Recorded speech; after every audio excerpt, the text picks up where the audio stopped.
Hola amigos, espero que todo vaya bien. So, you're learning Spanish and you're trying to decide, is it le or is it lo? Well, but why is it not le? Isn't this a, it can get really confusing for the Spanish learner. Now, a while back, our English for Spanish speakers teacher, Robin, did a lesson on this, but it has been a while. I'll put a link to that in the description. But our viewers have been wanting more. So you got it. In this lesson, we're giving you more. Let's jump right in and go to Robin. Hola amigos, hi friends.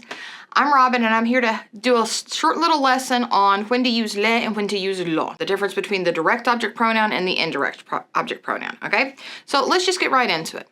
First of all, le and lo are both third person singular pronouns. Both of them mean it, him, or her. But they replace nouns with very, very different functions, okay? So let's start off with lo. That one's the direct object pronoun. In other words, it replaces the noun, the person, the animal, or the thing to whom the action is happening. To what or to whom the action is done. So basically the target of the action, okay? So let's look at a sentence. Esta es la sopa que yo hice. All right, so what did I make? The soup. That is what received the action. It was the target of the action. So I would replace it with esta es la que yo hice. Okay, wait, you're using la. We didn't even mention la at the beginning. We're just talking about lo and le. Yes, but remember that lo, being the direct object pronoun, is gender specific and number specific. Meaning that if you're talking about a feminine noun, you have to use la because that's the feminine version. If you're talking plural, it's going to be los or las. So in this sentence, we replace la sopa with just la. Esta es la que yo hice. Remember, the soup is the target of the action of being made. So direct object pronoun, la. Let's look at another sentence. Yo amo a mi padre. I love my father. Okay? So who's being loved? Who is the target of my love? My father. So we're going to replace him, my father, with the direct object pronoun. Yo lo amo. I love him. Okay, so now let's talk about the indirect object pronoun le. It also replaces a noun, the person, the animal, or thing, but in this case, it's going to replace the one that benefits from the action, or the one that is affected by the action. It's the noun that receives the outcome of the action, okay? So now let's look at an example.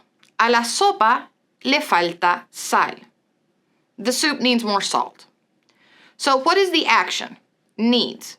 What does it need? It needs salt. But what is being affected by this need for salt? The soup. Therefore, that is what is being affected. It is receiving the need for salt. So we're going to use the indirect object pronoun to refer to the soup. So I'm going to say, le falta sal. Let's do another sentence. Ella no le dijo nada. She didn't tell him anything. What's the action? What's the verb? Tell. What was told? Nada, nothing. But who was affected by being told nothing? He was, him. Therefore, we're going to use the indirect object pronoun to refer to him.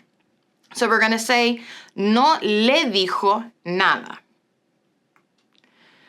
As I mentioned before, remember that your direct object pronouns are gender and number specific. So you've got lo, la, los, and las. But your indirect object pronouns are only number specific. So you just have le and les. Okay? Now remember to go back and check that previous lesson that Dr. Evans talked about, just in case you need a refresher. I hope this helps. Hasta la próxima. Bye. Thanks, Robin. I hope this has really helped you better understand the differences. And as always, keep practicing as much as possible. But until I see you again, I wish for you and all your family and friends paz y bendiciones. Hasta pronto.